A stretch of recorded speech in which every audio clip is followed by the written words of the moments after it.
एक बार फिर से स्वागत है आप सभी का हमारे YouTube चैनल अल्फाबेट गणित पर। आज हम आपके लिए लेकर आए हैं मॉडल पेपर नंबर 4 कक्षा 8 विषय गणित। शुरू करते हैं। पहला प्रश्न है, निम्न में से कौन सी प्रमेय संख्या योज्य तस्मक है। प्रमेय संख्याओं के लिए योज्य तस्मक क्या होता है?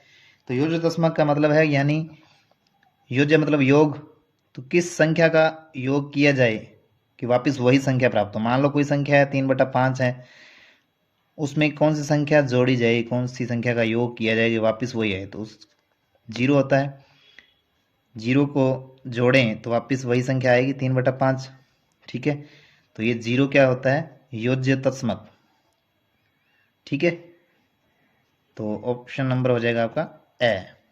एक आपसे गुणात्मक तस्मक भी पूछा जा सकता है। योज्य तस्मक नहीं पूछकर क्या पूछे? गुणात्मक तस्मक, यानी किस संख्या से गुणा किया जाए वापस वही संख्या है। तो मान लो ये कोई संख्या है, इसको किस से गुणा करें, तो 1 से गुणा करने पर वापस वही संख्या आती है।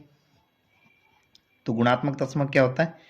1 होता है। तो आपसे यहाँ से योज्य तस्मक पूछा हुआ है, तो ऑप्शन नंबर ए हो जाएगा 0। ठीक है, गुणात्मक तस्मक पूछे तो 1 होता है। नेक्स्ट देखेंगे प्रश्न संख्या 2। प्रश्न संख्या 2 क्या कह रहे हैं? 3/x बराबर -3 हो तो x का मान क्या होगा। तो यहां से देखेंगे x का मान निकालेंगे, वज्र गुणा कर दें। x का 3 से हो जाएगा, 3 का 1 से हो जाएगा।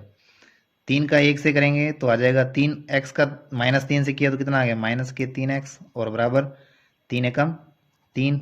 ठीक है, हमें तो x का मान निकालना है, तो ये जो 3 है ये गुणा में है, इधर आके बटा में चला जाएगा। 3 से 3 एक बार कट गया। ठीक है, और माइनस की संख्या है, तो ये आ जाएगा x बराबर -1। ठीक है, ऑप्शन नंबर हो जाएगा ब। एक चतुर्भुज ABCD में विकर्ण AC व BD एक दूसरे के लंबवत हों, तो विकर्ण एक दूसरे के लंबवत हों, तो किस चतुर्भुज के विकर्ण एक दूसरे के लंबवत होते हैं? तो वर्ग और समचतुर्भुज के विकर्ण एक दूसरे के लंबवत होते हैं। समचतुर्भुज के बारे में हमने पढ़ा है, पिछले मॉडल पेपर में पढ़ा था, सेकंड मॉडल पेपर में, कि समचतुर्भुज के विकर्ण एक दूसरे को लंब पर समद्विभाजित करते हैं, समकोण पर समद्विभाजित करते हैं। ठीक है, तो वर्ग और समचतुर्भुज होते हैं जिनमें विकर्ण समकोण पर समद्विभाजित करते हैं, यानी लंबवत होते हैं। प्रश्न संख्या 4, तो इसमें 2 ऑप्शन हो सकते हैं, ए और स। आपको एक टिक करना है। 100 का वर्गमूल है, 100 का वर्गमूल क्या होगा? 100 का वर्गमूल 10 होता है। 10 का वर्ग 100 होता है। 10 की स्क्वायर कितना होता है? 10 का वर्ग 100 होता है, और 100 का वर्गमूल वापस 10 होता है। ठीक है, तो 1331 के घनमूल में इकाई अंक होता है। 1331 का घनमूल किसका होता है? 1331 11 का होता है। ठीक है, तो 11 का इकाई अंक क्या है? 1 है। तो ऑप्शन नंबर 4 ये डी हो जाएगा। छठा प्रश्न देखेंगे। ठीक है, तो आप 1331 का घनमूल निकाल के उसका इकाई अंक बता सकते हैं। छठा प्रश्न क्या है? P बराबर मूलधन, R बराबर ब्याज और ब्याज की दर n समय हो तो चक्रवर्ती ब्याज ज्ञात करने का सूत्र। चक्रवर्ती ब्याज नहीं है, यहाँ मिश्र धन का सूत्र होता है। चक्रवर्ती ब्याज तो बाद में निकाला जाता है, या उसमें से मिश्र धन में से मूलधन को वापस माइनस किया जाता है। ए बराबर क्या होता है? P माइनस आई। तो यहाँ से ए ज्ञात करने का सूत्र क्या है? मिश्र धन ज्ञात करने का सूत्र क्या है? P गुणा 1 प्लस दर बटा में 100 की पावर n। तो ऑप्शन नंबर यहाँ पे आ जाएगा स। नेक्स्ट है 5a प्लस 2b में से 2a प्लस 3b घटाने पर क्या प्राप्त होगा। तो 5a प्लस 2b इसमें से माइनस करने हैं 2a प्लस 3b, तो माइनस करेंगे तो चिन्ह बदल जाएंगे, ये प्लस का है ये माइनस हो गया। ठीक है, ये प्लस का ये भी माइनस हो गया, तो माइनस करेंगे तो देखो क्या आएगा। 5 में से 2 गए, 5 प्लस के 2 माइनस के, तो 3 बचेंगे। 3 है प्लस के, यहाँ माइनस के 3 भी है और प्लस के 2 भी। माइनस के ज़्यादा है, कितने? 1 भी ज़्यादा है, तो माइनस का b, 3a माइनस b आ जाएगा। 3a minus b option number सही हो जाएगा। आगे है -2 की घात m प्लस 1 -2 की घात 4 बराबर -2 की घात 6 हो तो m का मान क्या होगा। तो ये देखो a की घात m इंटू a की घात n हो, तो ये फॉर्मूला लगेगा a की घात m गुणा a की घात n हो, तो हम घातों को जोड़ सकते हैं। a की घात m प्लस n करके लिख सकते हैं। तो ये फॉर्मूला लगेगा यहाँ पे, तो घातें जुड़ जाएंगी, ठीक है। तो 2 की घात क्या आ जाएगा, m+1 प्लस ये घात इसमें जुड़ेगी तो ये हो जाएगा 4 और बराबर -2 की घात 6, ठीक है। घातों की अब कर देंगे तुलना, घातों की क्या कर देंगे, तुलना। घातों की तुलना करें तो ये वाली जो घातें हैं और ये घातें बराबर होंगी, यानी m+1 + 4 बराबर किसके होगा, 6 के। तो यहाँ जोड़ लो 4 और 1 कितने हो गए, m+5 बराबर किसके होगा, 6 के। तो यहाँ से m का मान क्या आ जाएगा भाई, m बराबर क्या आ जाएगा, पक्षांतरण करेंगे तो ये 5 उधर चला जाएगा, 6 - 5 हो जाएगा, तो m का मान कितना आ जाएगा, 1। तो m बराबर आ जाएगा आपके 1, ऑप्शन नंबर हो जाएगा द। नेक्स्ट देखते हैं प्रश्न संख्या 9। 9वां प्रश्न है, बताइए कौन से गुणधर्म की सहायता से आप इसको 1/3 गुणा ब्रैकेट के अंदर 6 गुणा 4/3 और अब की बार 1/3 गुणा 6 गुणा 4/3 के रूप में लिख सकते हैं। तो ये देखो पहली संख्या बाहर है और बाकी दो संख्याओं का गुणा हो रहा है, अगली बराबर में क्या है, पहले वाली दो अंदर और लास्ट वाली बाहर है, यानी ये इस प्रकार से है a गुणा b गुणा c, ठीक है। पहले को बाहर रखा है और बराबर में अब लास्ट को बाहर रखा है, a गुणा b गुणा c, ठीक है। ये नियम कौन सा होता है, ये सहचर्यता का नियम होता है। कौन सा नियम होता है ये, सहचर्यता। तो सहचार्यता या सहचारिता जो भी लिख सकते हैं आप, कुछ भी, सहचारिता गुणधर्म, ठीक है। नेक्स्ट देखेंगे 10वां प्रश्न। 10वां प्रश्न क्या कहता है, समीकरण 5t - 3 बराबर 3t - 5 को हल कीजिए।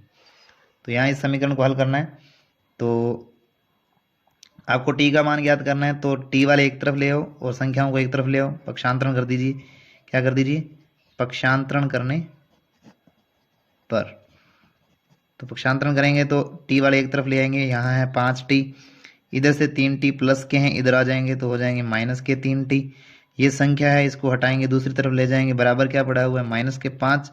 इधर से -3 हट गए और इधर आके हो गए प्लस के। तो ये 5t में से 3t गए तो 2t बराबर -5 प्लस के 3, तो माइनस के कितने रह गए, 2। तो t का मान क्या आ जाएगा, -2/2। 2 से 2 कितनी बार कट जाएगा, एक बार। तो t का मान कितना आ जाएगा, -1, ठीक है। नेक्स्ट देखेंगे प्रश्न संख्या 11। प्रश्न संख्या 11 में क्या है, निम्नलिखित संख्याओं में से प्रत्येक के घन के इकाई के अंक ज्ञात कीजिए।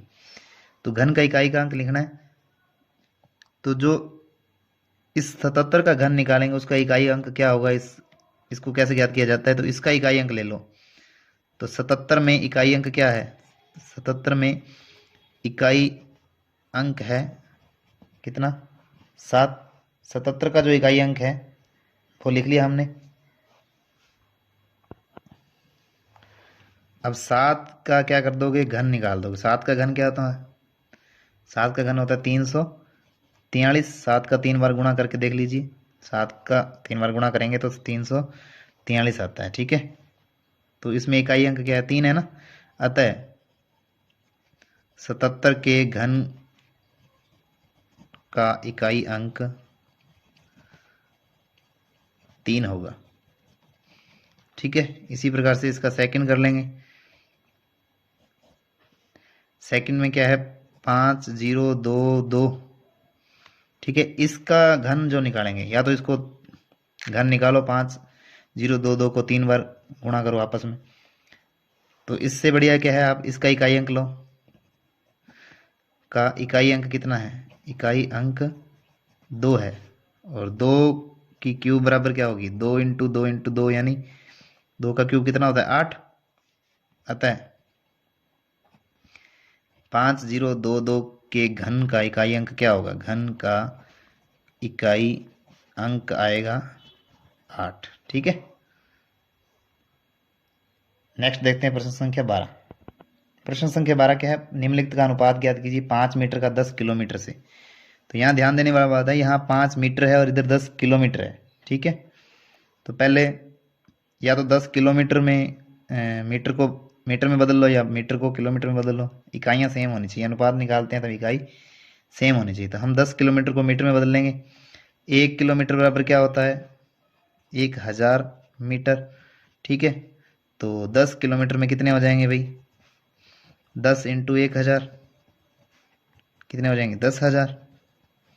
ठीक है, 10,000 मीटर। अब अनुपात निकाल लेंगे। ठीक है, अनुपात क्या आ जाएगा आपका?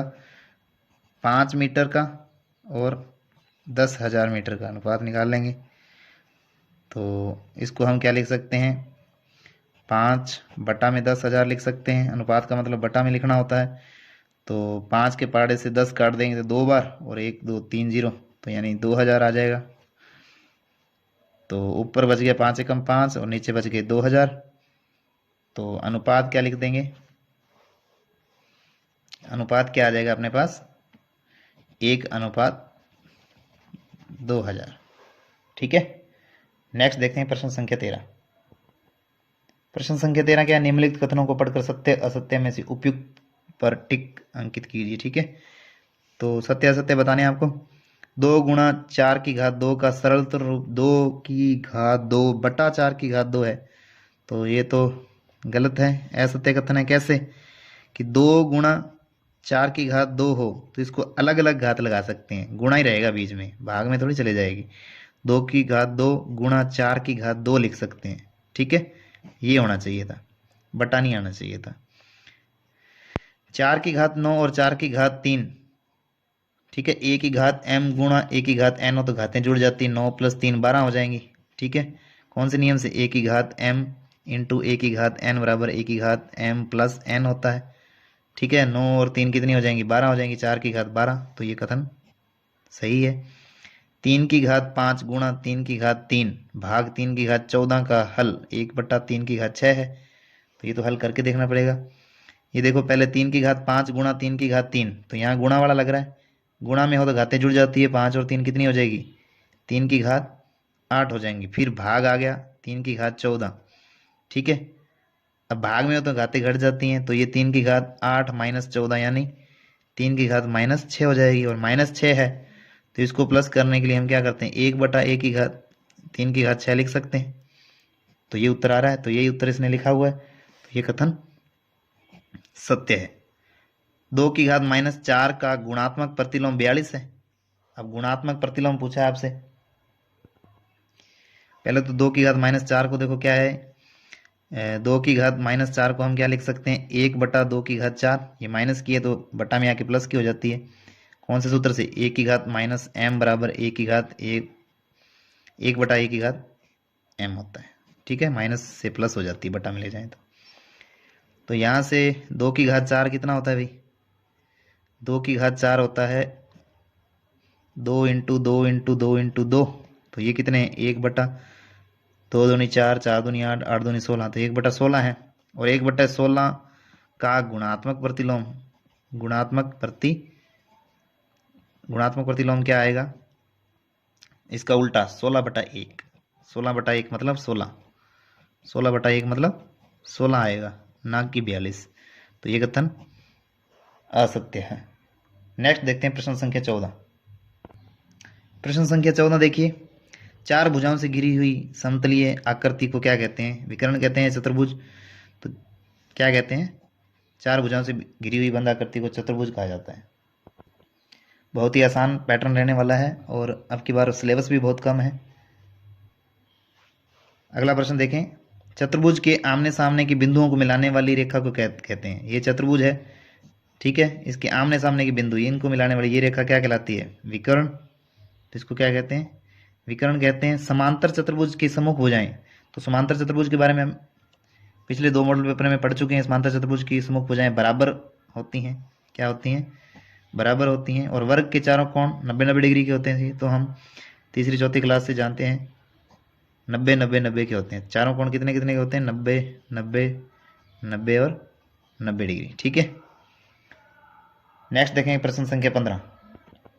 प्रश्न संख्या 15 है, खंड ए का खंड ब से मिलान कीजिए। तो खंड ए में प्रथम व्यंजक और द्वितीय व्यंजक दिया और उनका खंड ब में दिए गुणनफल, इनसे मिलान करना है। तो मतलब गुणा करना है इसका इससे। ए का गुणा इस संख्या से करेंगे तो ए का बी से होगा ए बी, ए का सी से होगा ए सी, ए का डी से होगा A D, A B plus A C plus A D. तो कौन सा हो जाएगा? ये तो फर्स्ट से ही मिल जाएगा। ठीक है, नेक्स्ट है, अब इसका गुणा, इन दोनों का गुणा करना है तो 5xy का गुणा x से होगा तो 5x² y बनेगा। तो 5x² y ढूंढो कहाँ है, तो 5x² y ये, फिर 5x y के साथ होगा तो xy² बन जाएगा, है ना। ठीक है, जब 5xy का गुणा करेंगे x प्लस वाई माइनस 5 से तो देखेंगे 5xy का x से करेंगे तो x की स्क्वायर हो जाएगी, 5x² y का y आ जाएगा। जब y से करेंगे तो y की स्क्वायर बन जाएगी, y इंटू वाई y² हो जाएगा। बाकी वैसे आ जाएगा 5xy²। और जब 5 से करेंगे तो संख्या का संख्या से गुणा होगा, 25 माइनस है तो माइनस, माइनस के 25xy। ठीक है, तो ऑप्शन नंबर ये किससे मिलेगा? 3 नंबर से। बी मिल जाएगा 3 से, बी का मिलान हो जाएगा 3 से। नेक्स्ट है p का गुणा करेंगे, p का गुणा देखो 6p² से होगा तो 6p की घात 3 हो जाएगी। दो पहले एक से गुणा करेंगे तो 3 हो जाएगी, तो 6p की 3, तो ये बड़ा बन रहा है। माइनस 7p, p से गुणा करेंगे तो 7p² हो जाएगा, p का p से करेंगे तो स्क्वायर आ जाएगा 7p²। और जब 5 से करेंगे तो 5p आ जाएगा, 5 का p से करेंगे तो 5p आ जाएगा। किससे जुड़ जाएगा ये, किससे मिला देंगे? 2 नंबर से। नेक्स्ट है 4p² q², और इसका गुणा करना है p² और माइनस q² से। ठीक है, तो 4p² q² का पहले p² से होगा तो आ जाएगा 4p² है, ये भी p² है, p की घात 4, 4p की घात 4 q की घात 2, फिर 4p² q² का इससे करेंगे माइनस है तो q की स्क्वायर से q की स्क्वायर करेंगे तो q की घात 4 हो जाएगी, बाकी वैसे का वैसे आ जाएगा 4p² q की घात 4 आ जाएगा। तो ऑप्शन ये किससे जुड़ेगा? ये इसी के साथ जुड़ेगा। इसी के साथ प्रश्न 15 होता है कंप्लीट। नेक्स्ट देखेंगे प्रश्न संख्या 16। तो प्रश्न संख्या 16 क्या है? 10 पृथक पर्चियों पर 1 से 10 तक संख्याएं लिखी हुई हैं, और आगे क्या कह रहा है? एक पर्ची पर एक ही संख्या लिखी हुई है, उन्हें एक बक्से में रखकर अच्छी प्रकार से मिला दिया गया है। बक्से के अंदर से बिना देखे एक पर्ची निकाली जाती है, तो निम्नलिखित की क्या प्रायिकता है कि वो संख्या 6 प्राप्त करना, 6 से छोटी एक संख्या प्राप्त करने की क्या प्रायिकता है, 6 से बड़ी एक संख्या प्राप्त करने की क्या प्रायिकता है, एक अंक की एक संख्या करनी है प्राप्त करने की क्या प्रायिकता है। तो इन सभी की प्रायिकता ज्ञात करनी है। तो प्रायिकता कैसे ज्ञात करते हैं, आइए देखते हैं। तो 10 पृथक पर्चियां हैं तो कुल परिणाम कितने हो गए? 10 पर्चियां हैं तो कुल परिणाम आएंगे 10, कुल परिणाम कितने हैं? 10 हैं। अब हल करते हैं पहला। ठीक है, संख्या 6 प्राप्त करना। संख्या 6 प्राप्त करने के लिए तो उस पर्चियों में से कितनी संख्याएं? एक संख्या पर एक पर्ची पर एक ही संख्या लिखी हुई है, तो संख्या 6 कितनी बार होगी? एक बार। ठीक है, संख्या 6 प्राप्त करने के परिणाम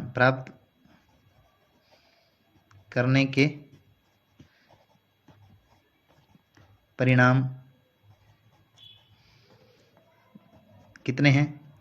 एक बार 6 आएगा भाई, एक बार ही 6 आएगा ना। ठीक है, आप ऐसे लिखो, संख्या 6 वाली पर्ची कितनी है? संख्या 6 वाली पर्ची, संख्या 6 वाली पर्ची कितनी है? एक। तो अनुकूल परिणाम कितने हो गए? अनुकूल परिणाम 1। ठीक है, और प्रायिकता क्या होती है? प्रायिकता बराबर होता है अनुकूल परिणाम बटा कुल परिणाम, अनुकूल परिणाम बटा में कुल परिणाम। ठीक है, अनुकूल परिणाम बटा में कुल परिणाम। तो अनुकूल परिणाम जो हमें प्राप्त करना है वो 6 है, और उस संख्या 6 प्राप्त करनी है, उसकी पर्ची कितनी है? एक ही है। संख्या 6 की पर्ची कितनी है? एक ही है। तो 1 बटा कुल परिणाम कितने हैं? 10, तो 1 बटा 10 आ जाएगा। नेक्स्ट है संख्या 6 से छोटी एक संख्या। सेकंड देखेंगे, 6 से छोटी एक संख्या। 6 से छोटी एक संख्या। तो 6 से छोटी एक संख्या, तो वो 6 से छोटी एक संख्या कौन कौन सी हो सकती हैं? 6 से छोटी लेनी है। 5 भी हो सकती है, 4 भी हो सकती है, 3 भी हो सकती है, 2 भी हो सकती है और 1 भी हो सकती है। अतः अनुकूल परिणाम कितने हो गए? अतः अनुकूल परिणाम कितने हो गए? 1 2 3 4 5। 5 ऐसी स्थितियां हैं जहां 6 से छोटी संख्याएं प्राप्त की जा सकती हैं। और कुल परिणाम कितने हैं? 10। तो प्रायिकता बराबर क्या आ जाएगा? प्रायिकता बराबर होता है वही अनुकूल परिणाम बटा कुल परिणाम। अनुकूल परिणाम बटा में कुल परिणाम। तो अनुकूल परिणाम कितने हैं? अब की बार 5 हैं और कुल परिणाम कितने हैं? 10 हैं। तो 5 से 10 कट जाएगा, 5 एकम 5, 5 दूनी 10, तो बराबर कितना आ जाएगा? 1/2। नेक्स्ट थर्ड देखेंगे, 6 से बड़ी एक संख्या प्राप्त करना। तो 6 से बड़ी संख्या प्राप्त करना। तो 6 से बड़ी संख्या कौन कौन सी हैं? 6 से बड़ी संख्याएं आपके आएंगी 7 8 आ सकती है, 9 भी आ सकती है, 10 वाली पर्ची भी आ सकती है। तो कितनी स्थितियां हैं? 1 2 3 4। 6 से बड़ी 4 पर्चियां हैं। तो ठीक है, अनुकूल परिणाम कितने हो गए? अपने पक्ष में कितने परिणाम हैं? अनुकूल परिणाम आ गए 1 2 3 4, 4 आ गए। और कुल परिणाम 10 हैं। तो प्रायिकता बराबर क्या आ जाएगा अभी? प्रायिकता बराबर वही सूत्र लिख देंगे। पहले सूत्र में मान रखेंगे अनुकूल परिणाम बटे कुल परिणाम। सूत्र क्या है? अनुकूल परिणाम बटा में कुल परिणाम। ठीक है, और यहाँ अनुकूल परिणाम कितने हैं? 1 2 3 4 अभी निकाले। अनुकूल परिणाम 4, कुल परिणाम है 10। तो ये भी 2 के पहाड़े से कट रहे हैं, 2 दूनी 4, 2 पंजे 10। तो कितना आ गया? 2/5। प्रायिकता क्या आ गई? 2/5। इसी का चौथा है, एक अंक की एक संख्या प्राप्त करना। एक अंक की एक संख्या प्राप्त करना। तो एक अंक की कौन कौन सी संख्याएं हैं भाई? एक अंक की संख्या 1 2 3 4 5 6 7 8 9। पर्ची पर 10 संख्याएं लिखी हैं, 9 तक एक अंक की संख्या है। तो कितने परिणाम हो गए? अनुकूल परिणाम कितने हो गए? 9 है ना। अनुकूल परिणाम अपने पास आ गए 9 और कुल परिणाम अपने पास कितने हैं? 10 हैं। तो यहाँ से प्रायिकता क्या आ जाएगी? प्रायिकता बराबर आ जाएगी अनुकूल परिणाम बटा में कुल परिणाम। सूत्र लिख लेना। अनुकूल है हमारे पास 9 और कुल है हमारे पास 10, तो 9/10। नेक्स्ट देखेंगे प्रश्न संख्या 17।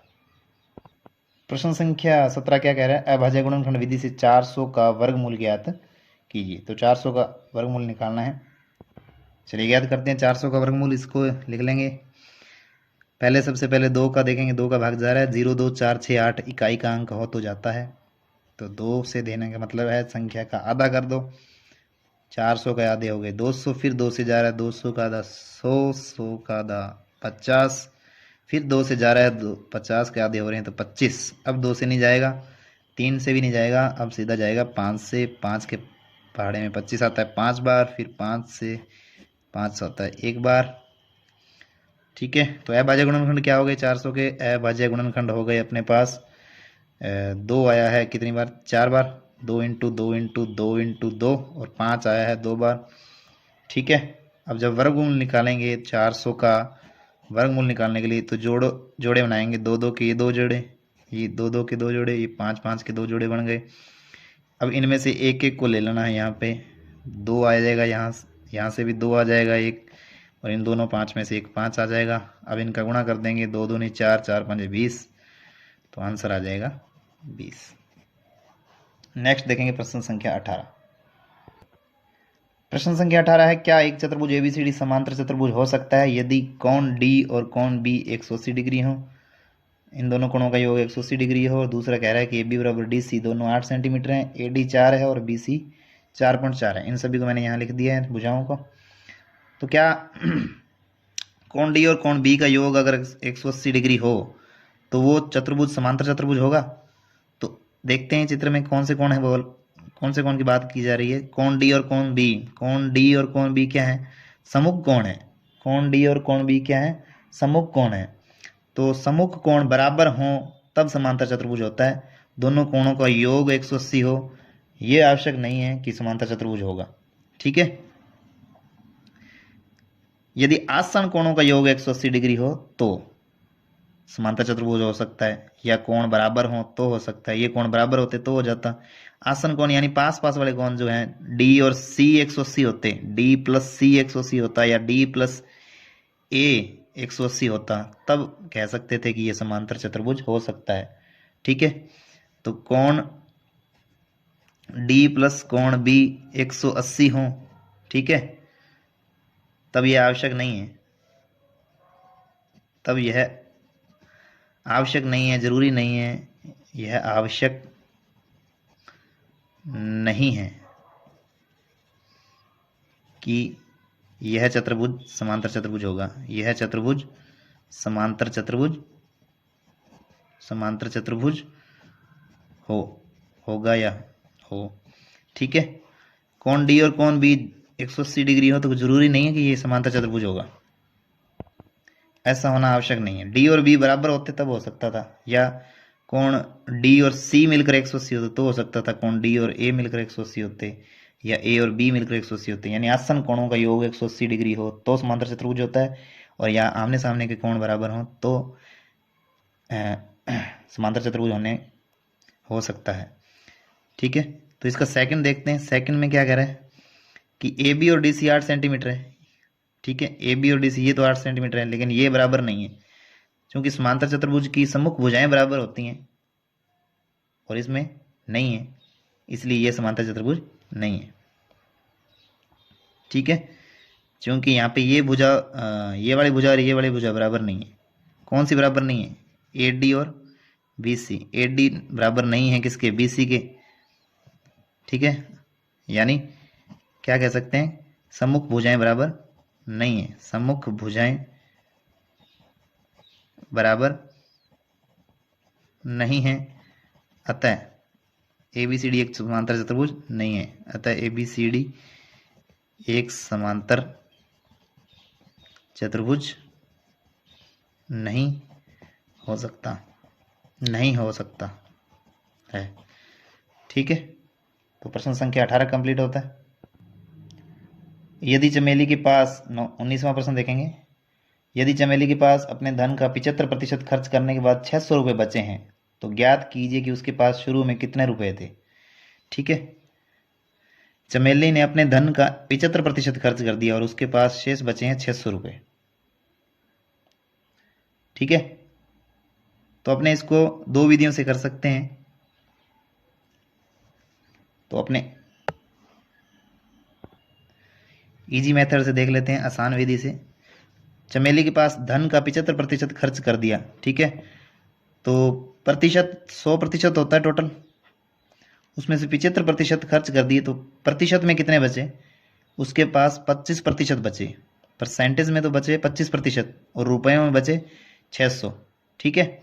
और मान लो उसके पास धन कितना है? x रुपये है। पहले यहाँ मान लेंगे अपने। माना चमेली के पास धन, माना चमेली के पास शुरू में धन कितना था? x रुपये था। ठीक है।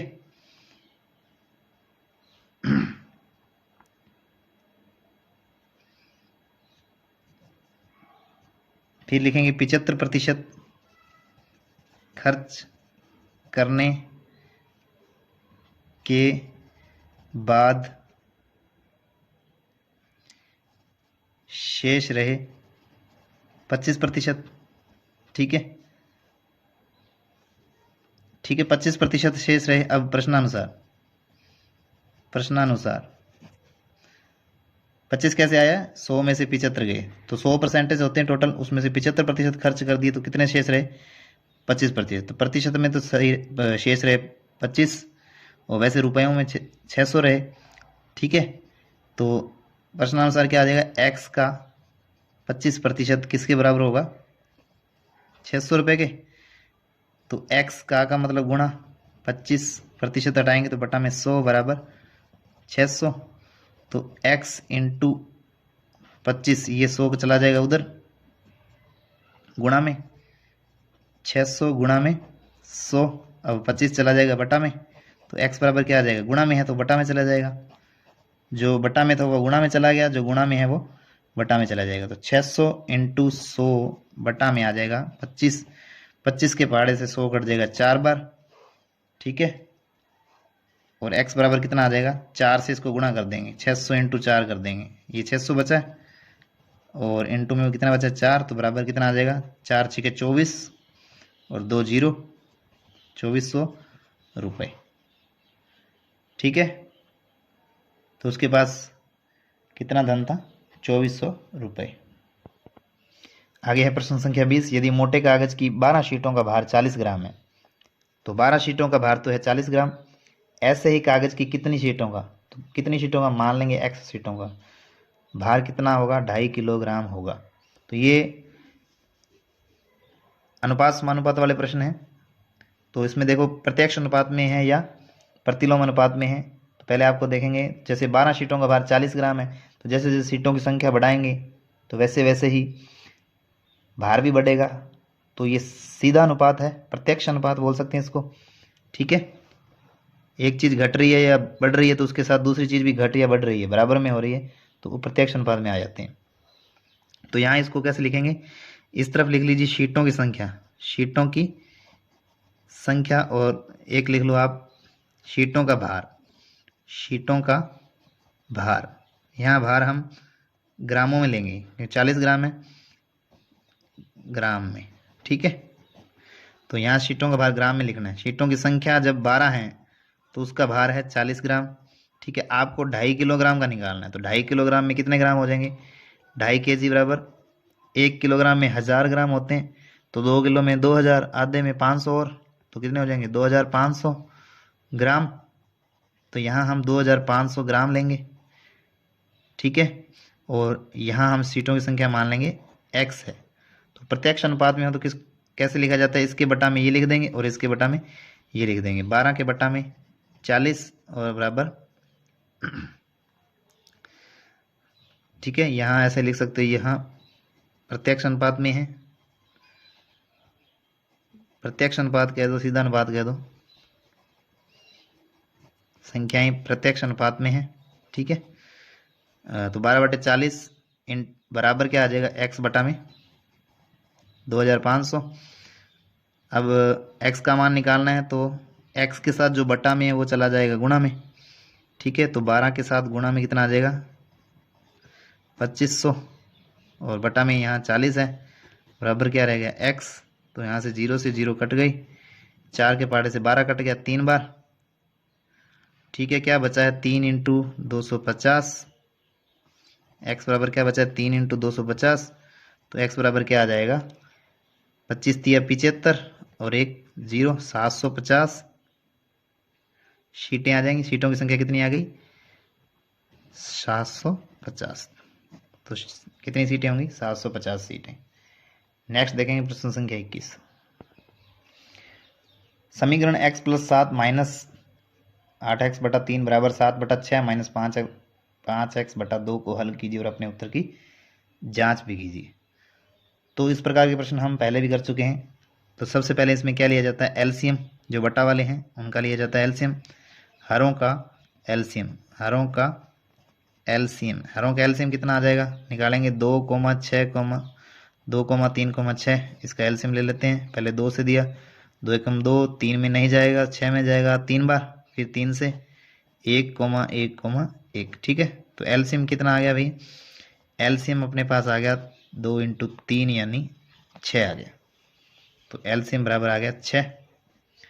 6 का दोनों पक्षों में गुणा करने पर, 6 का समीकरण में दोनों पक्षों में गुणा करने पर, दोनों साइड में दोनों पक्षों में गुणा करने पर, तो दोनों पक्षों में क्या कर देंगे, गुणा कर देंगे, मतलब सभी के साथ 6 6 6 6 गुणा में लगा दीजिए, सीधी सी बात है। x के साथ 6 गुणा कर दो, 7 के साथ भी 6 गुणा कर दो, आगे माइनस है 8x बटा में 3, इसके साथ भी गुणा में 6 लगा दीजिए, बराबर 17/6 है, इसके साथ भी 6 का गुणा करना है, माइनस 5x बटा 12 है, इसके साथ भी 6 का गुणा करना है, ठीक है। इससे क्या होगा जो बटा वाले हैं वो कट जाएंगे। 3 से 6 कट गया 2 बार, 6 से 6 कट गया डायरेक्ट, 6 से 12 कट गया 2 बार, सॉरी यहाँ 2 है, 2 से 6 कट गया 3 बार, 2 से 6 कट गया 3 बार। ठीक है, तो जो बच गया है उसको लिख लीजिए। 6 का x से गुणा हुआ तो कितने बच गए, 6x प्लस 7 छिके हो गए 42 माइनस 8 दूनी हो गए 16x बराबर है 17, और माइनस के हैं 5x और 3x, 3 का गुणा करेंगे तो माइनस के 15x। ठीक है, अब हमें पक्षांतरण करना है। क्या करना है, पक्षांतरण करना है, x का मान निकालना है। तो x को एक तरफ, संख्याओं को एक तरफ ले जाएंगे पक्षांतरण करने पर। पक्षांतरण का मतलब क्या है, x वाले एक तरफ, संख्याएं एक तरफ। तो x वाला ये भी है, इधर आ जाएगा। तो यहाँ देखो 6x माइनस के 16x ये रहे, और उधर से माइनस के 15x है वो इधर आ जाएंगे, हो जाएंगे 15x प्लस के बराबर 17 पड़ा है। ठीक है, इधर से 42 प्लस के हैं उधर आ जाएंगे, माइनस के हो जाएंगे, और तो इधर कोई संख्या है नहीं। ठीक है, अब इसको सोल्व करेंगे हम। देखो 6x प्लस के हैं, 15x प्लस के हैं, तो 15 और 6 हो गए 21x, और माइनस के कितने हैं 16x बराबर 17 माइनस 42, तो कितने बच गए, 17 में से 42 गए, तो 42 में से 17 घटा दो और माइनस के बचेंगे, संख्या बड़ी माइनस की है, तो 17 माइनस 42 कर देंगे। 12 में से 7 गए 5, और 3 में से 1 गया 2, 25 माइनस के ज़्यादा हैं तो माइनस के 25 बच गए। 21 में से 16 गए, 21 में से 16 जाएंगे तो कितने एक्स रह गए, 5x बराबर माइनस के 25। तो x का मान निकालना है, x के साथ ये 5 गुणा में, ये बराबर आके कहाँ चला जाएगा, बटा में। तो 5 से 25 कट गया 5 बार, तो x का क्या मान आ गया, x बराबर आ गया आपके माइनस के 5। अब अपने उत्तर की क्या करनी है, जांच भी करनी है, तो उत्तर की जांच कर लेते हैं। उत्तर की जांच क्या करेंगे, तो दोनों पक्षों में LHS साइड में और RHS साइड में x बराबर क्या लिखेंगे, x बराबर -5 लिखेंगे। तो LHS ले लेते हैं पहले क्या है x है तो -5, फिर क्या है 7 है, उसके बाद 8 इंटू एक्स का मान कितना -5, ठीक है, बटा में 3 है। तो ये LHS साइड है, इसको सोल्व कर लें हम। तो यहाँ देखिए कितना आ रहा है, -5 प्लस के 7, तो यहाँ हो गए -2, और सॉरी प्लस के 2 रह गए, और माइनस के कितने हो गए 8 5 40, माइनस ये है तो प्लस हो जाएगा, माइनस इंटू माइनस प्लस के 40 बटा में 3। तो यहाँ इसको सोल्व कर लेते हैं अपने। 3 एलसीएम आ गया, 1 का पहाड़ा 3 में बोला तो 3, 3 का 2 से गुणा किया तो 6, 3 का 3 में पहाड़ा बोला एक बार, 40 से गुणा किया तो 40, 40 और 6 हो गए 46 बटा में 3। तो दूसरी साइड भी हम सोल्व कर लेते हैं, RHS साइड वाली। 46 और 3 कटते नहीं है, इतना ही रहने दो।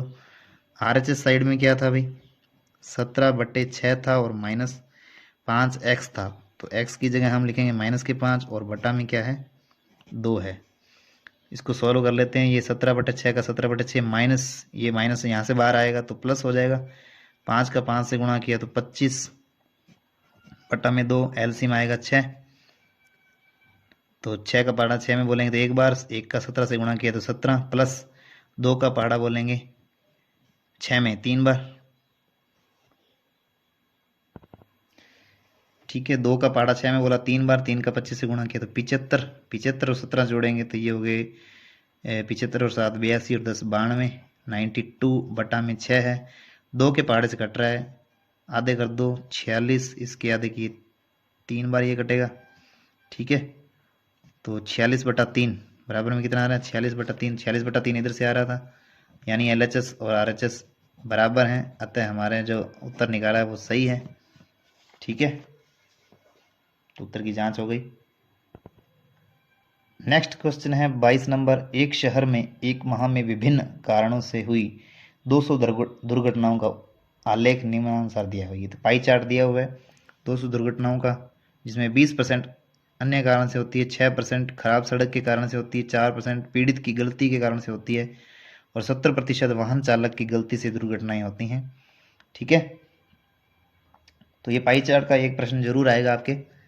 बिल्कुल आसान क्वेश्चन होते हैं। खराब सड़क व पीड़ित की गलती से, पहला प्रश्न इसमें क्या पूछा है, खराब सड़क व पीड़ित की गलती से संयुक्त रूप से, यानी दोनों को मिलाकर कितने प्रतिशत और कितनी दुर्घटनाएं हुई हैं।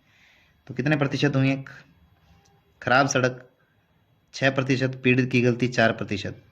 ठीक है, तो कुल कितनी दुर्घटनाएं हुई हैं, 4% प्लस 6%, 10% हुई हैं। कितने प्रतिशत हुई हैं, 10% हुई हैं। वो कितनी हुई हैं वो भी बताना है। तो 200 कुल हुई थी, 200 का 10%, संख्या भी निकालनी है। तो 200 का 10% कैसे निकालते हैं, 200 का 200 लिख देंगे, का मतलब होता है गुणा, 10% हटाएंगे तो बटा में 100 आ जाएगा, 2 जीरो से 2 जीरो कैंसिल हो जाएगी,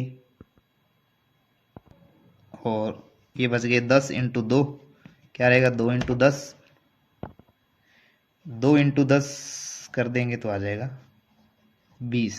तो 20 दुर्घटनाएं हुई हैं इन दोनों की गलती के कारण। नेक्स्ट है सेकंड, अधिकतम दुर्घटनाएं किस, तो अधिकतम दुर्घटनाएं किस कारण हुई हैं। तो यहाँ से आपको ग्राफ से देख के पता चल रहा है 70% अधिक दुर्घटनाएं हुई हैं, सबसे अधिक यही हैं 70%। किस कारण हुई हैं, वाहन चालक की गलती से। तो इसमें डायरेक्ट यही पूछा है, वाहन चालक की गलती से, कारण ही पूछा है, वाहन चालक की गलती से हुई हैं या गलती के कारण हुई हैं। गुणनखंड कीजिए, पहला प्रश्न है इसका, x² plus x y plus 8x plus 8y। पहला प्रश्न क्या है, x² plus x y plus 8x plus 8y, इनके क्या करने, गुणनखंड करने। तो ये भी क्वेश्चन आपके फिक्स है, आना ही आना है। तो यहाँ से देखिए, x² प्लस एक्स वाई, यहाँ से x कॉमन आ रहा है, और 8x प्लस 8y से 8 कॉमन आ रहा है। तो यहाँ से अगर हम x कॉमन ले लेते हैं तो अंदर बचेगा x प्लस, ये x बाहर चला गया तो यहाँ बच गया y, और प्लस में यहाँ 8 कॉमन ले लें तो 8, अंदर क्या बचेगा, x plus y, x plus y. तो x प्लस वाई दोनों में फिर से कॉमन आ रहा है, तो x प्लस वाई हमने फिर से कॉमन ले लिया, तो यहाँ बच गया x और प्लस यहाँ बच गए 8। ठीक है, फर्स्ट हो गया इसका। सेकंड देखेंगे, 10xy minus 6y plus 5x minus 3, इसके गुणनखंड करने हैं। तो इसके गुणनखंड कैसे होंगे, तो 10xy माइनस 6y, यहाँ से क्या कॉमन आ रहा है, यहाँ से संख्याओं में तो 10 और 6 में से 2 कॉमन, 2 के पार्ट में आते हैं दोनों, तो 2 कॉमन आ रहा है, और साथ में एक्स वाई में से क्या कॉमन आ रहा है, एक्स और वाई में से यहाँ वाई कॉमन आ रहा है, दोनों में वाई है, तो एक तो 2 कॉमन ले लिया, एक वाई कॉमन ले लिया। ठीक है, तो बचेगा क्या, लिखेंगे 10, 2 पंजे 10, तो 5 बचेगा।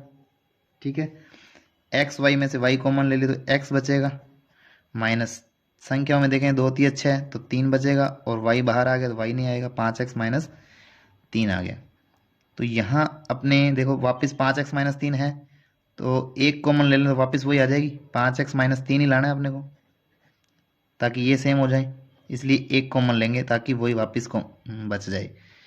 तो एक कॉमन ले लिया, वापस वही बच गया 5x माइनस 3। ठीक है, अब दोनों में 5x माइनस 3 वापस कॉमन ले लेंगे, 5x माइनस 3 कॉमन आ गया, तो यहाँ बच गया 2y प्लस में 1। ठीक है, ये आंसर आ गया। नेक्स्ट देखेंगे इसी का थर्ड क्या कह रहा है, देखो ax plus B X minus A Y minus B Y. ठीक है, तो यहाँ से देखो x कॉमन आ रहा है और इधर से y कॉमन आ रहा है, दिख रहा है ये, यहाँ से हम कॉमन ले लेंगे x, तो यहाँ बचेगा a प्लस बी, और यहाँ आपको माइनस माइनस दिख रहे हैं और अंदर प्लस लाना है, तो बाहर क्या लो, माइनस कॉमन लीजिए, माइनस एक, सॉरी माइनस ए वाई दोनों में है ना, तो माइनस के वाई कॉमन ले लेते हैं। तो यहाँ माइनस का तो ये प्लस हो जाएगा a, यहाँ भी माइनस है तो ये प्लस का हो जाएगा b। ठीक है, बाहर माइनस ले लिया तो अंदर वाला प्लस हो जाएगा, माइनस का चेंज हो जाएगा चिन्ह, माइनस का हो जाएगा प्लस, बाहर माइनस है। तो अब देखो a प्लस बी इसमें, a प्लस बी इसमें, तो a प्लस बी वापस कॉमन ले लेते हैं, तो यहाँ क्या बच जाएगा x और minus y, x minus y, ये आंसर आ गया। नेक्स्ट देखेंगे इसी का fourth, 15 PQ plus 15 plus 9Q plus 25P। तो इसमें से आप देखिए क्या कॉमन आ रहा है।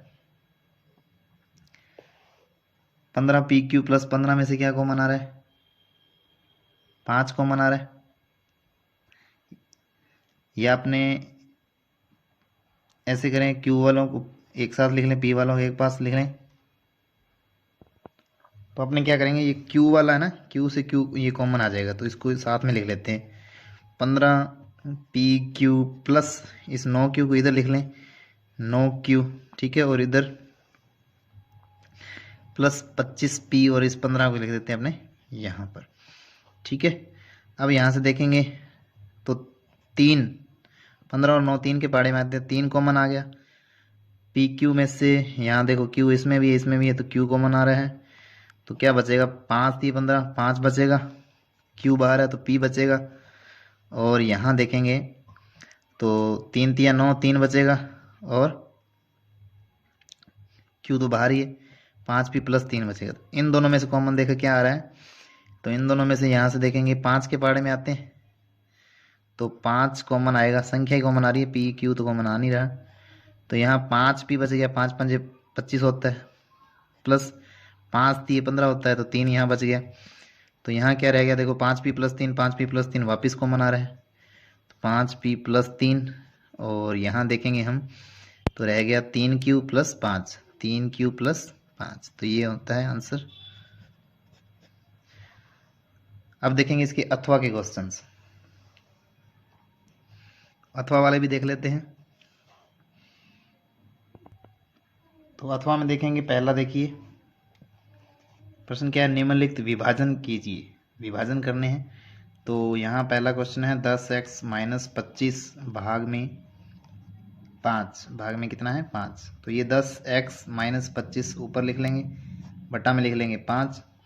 तो यहाँ से देखेंगे 10x और 25 में से 5 कॉमन आ रहा है, दोनों 5 के पाड़े में आते हैं, तो 5 अंदर क्या बचेगा, 2x, 5 दूनी 10 होता है, 2x माइनस 25 कितनी बार पाड़ा बोलेंगे, 5 बार, 5 5 25 होता है, और बटा में क्या है 5, 5 से 5 कट जाएगा, तो आंसर क्या आ जाएगा, 2x माइनस 5।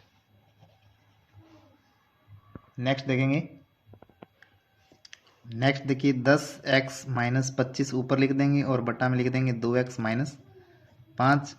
तो ऊपर देखिए 10x माइनस 25 में से 5 कॉमन आ रहा है, तो 5 कॉमन ले लेते हैं, तो क्या बचेगा, 5 दूनी 10, 2x माइनस 5 5 25, तो 5 बचेगा। बट्टा में क्या है, 2x माइनस 5 है, तो 2x माइनस 5 से 2x माइनस 5 ये कट गया, तो आंसर क्या आ जाएगा, 5। नेक्स्ट देखेंगे प्रश्न संख्या इसका तीसरा, तो इसका थर्ड देखिए, तो 10y प्लस 6y ये ऊपर लिख लिया, ये नीचे लिख लिया। यहाँ से देखो 5 से 10 कट रहा है 2 बार, और यहाँ से देखो क्या कॉमन आ रहा है, 6y प्लस 21, 6 3 के पहाड़े में आता है, 21 भी 3 के पहाड़े में आता है, तो 3 बाहर ले लेंगे कॉमन, तो 2y पहले पड़ा है, 3 यहाँ से कॉमन ले लिया, तो अंदर क्या रह जाएगा, 3 दूनी 6, 2y प्लस 3 7 21 7, और बटा में क्या है भाई, 2y प्लस 7, तो 2y प्लस 7 से 2y प्लस 7 कैंसिल हो जाएगा, तो बच गया 2y इंटू 3, क्या बच गया, 2y इंटू 3, 2y इंटू 3 किया तो 3 दूनी 6y, ये आंसर आ गया। इसका फोर्थ देखेंगे अभी, तो इसका फोर्थ में मैंने इसको ऊपर लिख लिया है, इसको नीचे लिख लिया है। तो यहाँ से पहले देख ली, काट लीजिए, 9 के पहाड़े से 27 3 बार कट रहा है, x की यहाँ एक घात एक कैंसिल हो जाएगी, x बचेगा, y से y स्क्वेयर है तो एक घात चली जाएगी, y बचेगा ओनली, और यहाँ से 3z माइनस 24, दोनों 3 के पहाड़े में आते हैं, 3 से 3 कॉमन आ जाएगा। देखिए तो यहाँ बचा हुआ है x y, और बाहर हमने ले लिया है 3 कॉमन लेना है, तो 3 यहाँ बाहर कॉमन ले लिया, तो अंदर क्या रह गया z, और माइनस 3 8 24 8 रहेगा, और बटा में क्या रहेगा भाई, बटा में 27 9 के पहाड़े से कट गया था 3 बार, तो बटा में 3 पड़ा है, और z इंटू z माइनस 8 पड़ा है, तो z माइनस 8 से z माइनस 8 कट गया, 3 से ये वाला 3 कट जाएगा, तो क्या बचेगा ओनली x y, ये आया आंसर। इसी के साथ प्रश्न 23 होता है कंप्लीट। नेक्स्ट क्वेश्चन है 24 नंबर। इसका फर्स्ट देखिए, यदि घन की प्रत्येक भुजा 1 सेंटीमीटर है तो उसकी कुल पृष्ठीय क्षेत्रफल का मान ज्ञात कीजिए। तो घन की भुजा आपको दे रखी है 1 सेंटीमीटर, इसका कुल पृष्ठीय क्षेत्रफल पूछा है। तो घन का कुल पृष्ठीय क्षेत्रफल क्या होता है? घन का संपूर्ण पृष्ठीय क्षेत्रफल कह दो, चाहे कुल पृष्ठीय क्षेत्रफल कह दो। संपूर्ण पृष्ठीय क्षेत्रफल बराबर किसके होता है? 6 इंटू भुजा स्क्वायर। सूत्र क्या होता है? 6 इंटू भुजा स्क्वायर। तो यहाँ से 6, भुजा का मान कितना है? 1 सेंटीमीटर, तो 1 की स्क्वायर। 6 इंटू 1 की स्क्वायर कितनी होती है? 1। 6 का 1 से गुणा कर देंगे तो 6 आ जाएगा। तो 6 सेंटीमीटर स्क्वायर, 6 वर्ग सेमी उस घन का क्या आ जाएगा? संपूर्ण पृष्ठीय क्षेत्रफल आ जाएगा। इसका सेकंड देखेंगे तो ये आकृति दे रखी ए बी सी डी, इस आकृति का परिमाप ज्ञात करना। तो ये बी सी डी आकृति कैसी है? ठीक है, ये आयत है, तो आयत का परिमाप, ठीक है, आयत की लंबाई, आयत की लंबाई 9 सेंटीमीटर, चौड़ाई है 7 सेंटीमीटर। आयत का परिमाप, आयत का परिमाप ज्ञात करना है। आयत का परिमाप क्या होता है? 2 गुणा लंबाई प्लस चौड़ाई। सूत्र क्या होता है? 2 गुणा लंबाई प्लस चौड़ाई। तो 2 का 2 गुणा लंबाई 9 और चौड़ाई 7। 9 और 7 कितने हो गए? 16। 2 इंटू 16, 2 इंटू 16 करेंगे तो आ जाएगा 32 सेंटीमीटर। तो ये आ गया आपके 32 सेंटीमीटर आयत का परिमाप। अब इसके अथवा का क्वेश्चन देखते हैं। इसकी अथवा में है 80 centimetre into 48 centimetre into 24 centimetre माप वाले एक सूटकेस को तिरपाल के कपड़े से ढकना है। ऐसे 100 सूटकेसों को ढकने के लिए 96 सेंटीमीटर चौड़ाई वाले कितने मीटर लंबे तिरपाल के कपड़े की आवश्यकता होगी? तो आपको 80 सेंटीमीटर लंबाई दे रखी है, चौड़ाई 48 सेंटीमीटर और 24 सेंटीमीटर ऊंचाई, माप वाले एक सूटकेस को तिरपाल से ढकना है। तो तिरपाल को सभी तरफ से सूटकेस को ढकना है तिरपाल से। तो इसके लिए आपको क्या निकालना होगा? सूटकेस का क्षेत्रफल निकालना होगा। तो सूटकेस का क्षेत्रफल निकालेंगे। सूटकेस का कुल पृष्ठीय क्षेत्रफल, कुल पृष्ठीय क्षेत्रफल निकालेंगे। तो ये सूटकेस कैसा है? घनाभ आकृति का है, एल बी एच डी है, ठीक है। तो इसका सूत्र क्या होता है? 2 गुणा लंबाई गुणा चौड़ाई, L into B, B into H plus H into L. 2 गुणा लंबाई इंटू चौड़ाई, चौड़ाई इंटू ऊंचाई, ऊंचाई इंटू लंबाई, L B B H H L. अब भी देखेंगे, 2 इंटू लंबाई कितनी है? 80, 80 इंटू 48, ठीक है, प्लस 48 इंटू 24, बी 48 है, एच 24 है, फिर 24 इंटू 80। यहाँ से देखिए, पहले इन दोनों का गुणा, फिर इन दोनों का गुणा, फिर लास्ट वाले दोनों का गुणा, ठीक है। अब क्या करना है? इसको सॉल्व कर लेंगे। 80 इंटू 48 करेंगे तो आ जाएगा आपके पास 3840। 48 का 24 से गुणा करेंगे तो आपके पास आ जाएगा 1152। 80 का 24 से गुणा करेंगे तो आपके पास आ जाएगा 1920।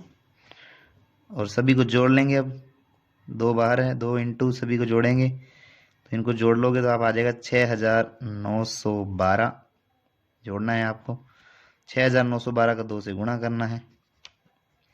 2 से गुणा कर दीजिए। 2 दूनी 4, 2 एकम 2, 2 नी में 18, 1 हासिल, 2 छिके 12 और 1 13, 13,824 सेंटीमीटर स्क्वायर, 13,824 सेंटीमीटर स्क्वायर। तो ये एक सूटकेस का क्षेत्रफल आ गया। तो 100 सूटकेस का क्षेत्रफल क्या आ जाएगा? 100 से गुणा कर देंगे।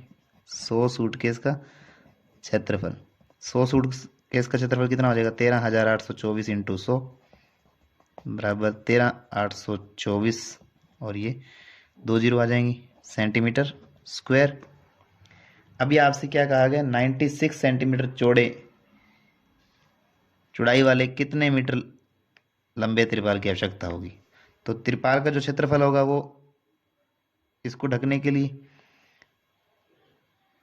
इसके क्षेत्रफल के बराबर होना चाहिए। सूटकेस के सभी सूटकेसों के क्षेत्रफल के बराबर होना चाहिए, अर्थात सूटकेस का जो त्रिपाल का क्षेत्रफल क्या रहेगा, लंबाई इंटू चौड़ाई। चौड़ाई आपको दे रखी है 96 सेंटीमीटर, ठीक है। और इसके बराबर आना चाहिए 1382 400। तो यहाँ से आपको लंबाई निकालनी है, तो लंबाई आ जाएगी ये 96 गुणा में ये कहाँ चला जाएगा, बटा में 13,824 2 जीरो और बटा में आ जाएगा 96, ठीक है। ये 96 गुणा में तो कहाँ चला गया, बटा में। अब 13,824 400 में 96 का कर देंगे भाग, ठीक है। यहाँ दे देते हैं भाग 13,824 और 2 जीरो, इसमें भाग दे देते हैं 96 से। तो 96 पहले एक बार जाएगा, 96 8 में से 6 गए 2, 13 में से 9 गए 4, ऊपर से उतार लिए 2, ये हो गए 422, ठीक है। तो ये 96 है, मान लो 100 के आसपास है, तो 100 चौके 400, तो लगभग 4 के आसपास जाना चाहिए। तो 4 से देख लो गुणा करके, 4 6 के 24, 4 ने में 36, 36 और 2 38, लगभग 384 आता है। 384 है ना, 4 बार जाएगा। यहाँ से घटा देंगे, 12 में से 4 गए 8, 11 में से 8 गए 3, 3 में से 3 गए 0 और ऊपर से उतार लिया हमने 4, 384। ये वापस 4 बार चला जाएगा, 384 आ जाएगा, 384 में 0 आ जाएगी, ठीक है। इसके बाद 2 जीरो हैं, इसमें 0 0 बार जाएगा 0 0, ठीक है। तो ये आ गया 14,400, कितना आ गया 14,400 सेंटीमीटर। तो 14,400 सेंटीमीटर आपको जो त्रिपाल की लंबाई पूछी है वो मीटर में पूछी है। अब इसको आपको मीटर में बदलना होगा, ठीक है। क्योंकि 1 मीटर में कितने होते हैं, 100 सेंटीमीटर होते हैं। 1 मीटर में 100 सेंटीमीटर, क्योंकि 1 मीटर बराबर 100 सेंटीमीटर। अब आपको बदलना है मीटर को सेंटीमीटर या सेंटीमीटर को मीटर में। सेंटीमीटर को मीटर में बदलना है, तो उल्टा बदलना है, तो भाग देना पड़ेगा। 100 से क्या करना पड़ेगा, भाग देना पड़ेगा। तो यह करके लिख देंगे 14,400 बट्टा में 100 से भाग देना पड़ेगा। 2 जीरो से 2 जीरो कट जाएंगी, तो आ जाएगा 144 मीटर। 144 मीटर लंबे त्रिपाल की आवश्यकता होगी। तो सिंपल सा है, पहले हमने सूटकेस का क्षेत्रफल निकाल लिया, एक सूटकेस का क्षेत्रफल निकाल लिया। इसी प्रकार से 100 सूटकेस का क्षेत्रफल क्या आ जाएगा, 100 से गुणा कर देंगे। फिर हमें लंबाई चाहिए किसकी, त्रिपाल की। तो लंबाई इंटू चौड़ाई क्षेत्रफल होता है। चौड़ाई तो आपको दे रखी है, लंबाई निकालनी है, तो वो क्षेत्रफल इस सूटकेस को ढकने के बराबर होगा। पूरा पूरा ढकना तो बराबर इसके होगा सूटकेसों के क्षेत्रफल के। तो इनको दोनों को बराबर रख दिया है। यहाँ से हमने लंबाई का मान निकालना है, तो गुणा में चौड़ाई है, कहाँ चला जाएगा, बटा में 96। 96 से हमने यहाँ भाग दिया, तो ये चला गया 14,400 बार, तो 14,400 सेंटीमीटर आ गया। अब अपने को लंबाई मीटर में पूछी थी, इसलिए हमने इसको मीटर में चेंज कर दिया। 1 मीटर में 100 सेंटीमीटर होते हैं। यहाँ मीटर से सेंटीमीटर पूछता तो गुणा करते हैं, और यहाँ उल्टा पूछ रहा है तो भाग देते हैं। 100 का भाग दे दिया है, 144 मीटर आ गया। इसका सेकंड क्या है, एक ऐसे घन की भुजा ज्ञात कीजिए जिसका पृष्ठीय क्षेत्रफल दे रखा है 600 सेंटीमीटर स्क्वायर। तो क्षेत्रफल दे रखा है, भुजा ज्ञात करनी है। तो यहाँ लिख देंगे घन का पृष्ठीय क्षेत्रफल, घन का संपूर्ण पृष्ठीय क्षेत्रफल कितना होता है भाई, दे रखा है आपको 600 सेंटीमीटर। कितना दे रखा है, 600 सेंटीमीटर स्क्वायर। और घन का क्षेत्रफल ज्ञात करने का सूत्र क्या है, क्षेत्रफल दिया तो क्षेत्रफल वाला सूत्र लगेगा। भुजा आपको ज्ञात करनी है, घन का क्षेत्रफल होता है, क्या होता है, 6 भुजा स्क्वायर, 6 इंटू भुजा स्क्वायर। तो भुजा आपको ज्ञात करनी है, क्षेत्रफल अब की बात दे रखा है, तो क्षेत्रफल की जगह लिख देंगे 600 बराबर 6 इंटू भुजा स्क्वायर। हमें तो भुजा का मान निकालना है, तो 6 जो है ये चला जाएगा बटा में, तो ये आ जाएगा 600 बटा में 6 और बराबर बचेगी भुजा स्क्वायर। 6 से 600 हो जाएगा तो ये 100 बार कट गया, 6 कम 6 और 2 जीरो 100 बार गया। तो क्या बच गया, भुजा स्क्वायर बराबर बच गए 100। भुजा स्क्वायर को मैं इस तरफ लिख रहा हूँ, बराबर 100 इस तरफ लिख देते हैं। आपको भुजा का मान निकालना, जब स्क्वायर हटाएंगे तो सामने वाली संख्या के वर्गमूल का चिन्ह लगा देंगे। ठीक है, तो 100 का वर्गमूल कितना होता है, 10 सेंटीमीटर है तो सेंटीमीटर, 10 सेंटीमीटर आ गई भुजा। नेक्स्ट देखेंगे प्रश्न संख्या 25। आगे आपके अंतिम प्रश्न 25 नंबर, निम्न तालिका का प्रयोग कर एक रेखिक आरेख बनाइए। विभिन्न वर्षों में किसी पर्वतीय नगर में हिमपात के दिनों की संख्या आपको दे रखी है। 2003 में 8 दिन, 2004 में 10 दिन, 2005 में 5 दिन, 2006 में 12 दिन। और इन प्रश्नों के उत्तर देने, क्या वर्ष व हिमपात के दिनों की संख्या समान अनुपात में है। और दूसरा है, वर्ष 2005 में के बारे में ग्राफ से क्या सूचना प्राप्त होती है। तो चलिए पहले बना लेते हैं ग्राफ। तो हमने एक्स अक्ष पर लिया है 2 बड़े खाने बराबर 2 इकाई, और वाई अक्ष पर लिया है हमने 2 बड़े खाने बराबर 1 वर्ष। ठीक है, तो एक्स अक्ष पर देखिए 2003 2004 1 वर्ष को दिखा रहा है, 2003 के बाद 2004 लगातार एक साल का गैप है। और इस तरफ हमने हिमपात के दिन लिए हैं 2 4 6 8 10 12, 2 खाने 2 इकाई। तो देखेंगे 2003 में हिमपात के दिनों की संख्या कितनी है, 2003 में है 8। तो 2003 में 8 देखेंगे कहाँ है, तो 2003 की सीध में देखेंगे और ऊपर से देखेंगे 8, इधर से 8 आएगा और इधर से 2003 की बिल्कुल लाइन में, तो यहाँ पॉइंट आएगा। ठीक है, तो ग्राफ पेपर में तो ऐसे चौकोर डब्बे होते हैं, यहाँ से मिल जाएगा आपको। नेक्स्ट है 2004 में, 2004 में है 10, 2004 के अंदर देखने हैं आपको 10, तो 10 ये रहा और 2004 ये रहा। ठीक है, तो 2004 की सीध में आपको यहाँ देखना है, 10 के तरफ पॉइंट लगाना है, तो यहाँ बिंदु आएगा। नेक्स्ट बिंदु कहाँ आएगा, आगे है 2005 में, 2005 में देखेंगे 2005 में 5 है, तो 2005 में 5 का आएगा 4 और 6 के बिल्कुल बीच में, यहाँ आएगा 5, 4 और 6 के बीच में। तो इधर से 2005, इधर से 5, तो इस लाइन में बिंदु मिलेगा अपने को लगभग यहाँ पर। और नेक्स्ट है 2006 में, 2006 में है 12, तो 12 कहाँ है, बिल्कुल ऊपर है, 2006 में है 12, तो बिंदु आएगा लगभग यहाँ पर। ठीक है, तो ये बिंदु हमें मिल गए हैं सभी। अब इन बिंदुओं को कर देंगे, मिला देंगे, तो इन सभी बिंदुओं को मिला देना आपस में। तो यहाँ से शुरू कर देते हैं, ये बिंदु ऐसे मिल गया। इसके बाद ये नेक्स्ट बिंदु ये है, इसको मिलाना है। और लास्ट बिंदु कौन सा है, ये 12 वाला है, इसको मिला देना है। तो ये हमने इन सभी बिंदुओं को मिला दिया है। तो आप देखेंगे कि ग्राफ तैयार हो गया। इनके प्रश्नों के उत्तर देने हैं। पहला प्रश्न था आपके पास,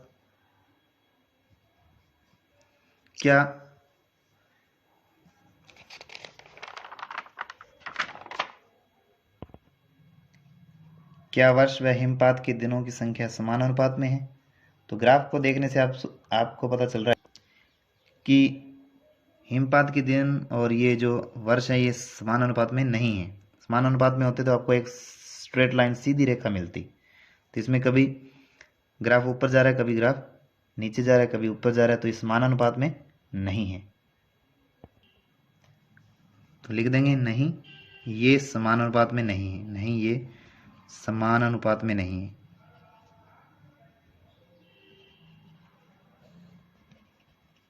समान अनुपात में नहीं है। नेक्स्ट इसका है 2005 के बारे में आप ग्राफ से क्या निष्कर्ष निकालते हैं, क्या बता सकते हैं। तो 2005 में हम देखेंगे 2005 में हिमपात के दिनों की संख्या कितनी है, 5 है। और इससे पहले कितनी थी, 2004 में 10 थी।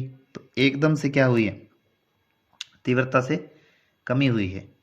ठीक है, 2004 से 5 की तुलना करें तो यहाँ से एकदम तीव्रता से कमी हुई है। ठीक है, तो वर्ष 2005 में हिमपात के दिनों में तीव्र कमी होती है। हिमपात के दिनों में तीव्र कमी होती है। तीव्र मतलब तेजी से, तीव्र कमी होती है।